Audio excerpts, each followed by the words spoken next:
মুমিন যারা হবে তার সামনে যদি আল্লাহর নাম নেওয়া হয়, আল্লাহর ভয়ে তার অন্তরে কম্পন সৃষ্টি হয়ে যাবে। দ্বিতীয় নম্বর গুণ, তাও আল্লাহ কোরআনের ভিতরে জানিয়ে দেয়, ওয়াইজা তুলিয়াত আলাইহিম আয়াতুহু যাদাতুহুম ঈমানা। কোরআন শুনলে, কোরআনের বয়ান শুনলে মুমিন যারা হবে তাদের ঈমান বেড়ে যাবে। আল্লাহ কয় মুমিনের 3 নম্বর গুণ, তাও আল্লাহ কোরআনে জানিয়ে দেয়, ওয়া আলা রাব্বিহিম ইয়াতাওয়াক্কালুন। মুমিন ভরসা করবে কার? আল্লাহর। আরো জোরে কোন? আল্লাহর। আরো জোরে? আল্লাহর।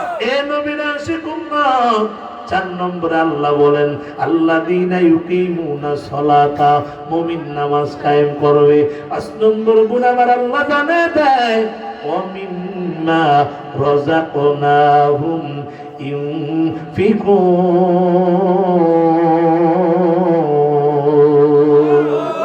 আল্লাহ কয় মুমিন যারা হবে তারা খরচ করবে কার রাস্তায়? আল্লাহর রাস্তায়। কার রাস্তায়?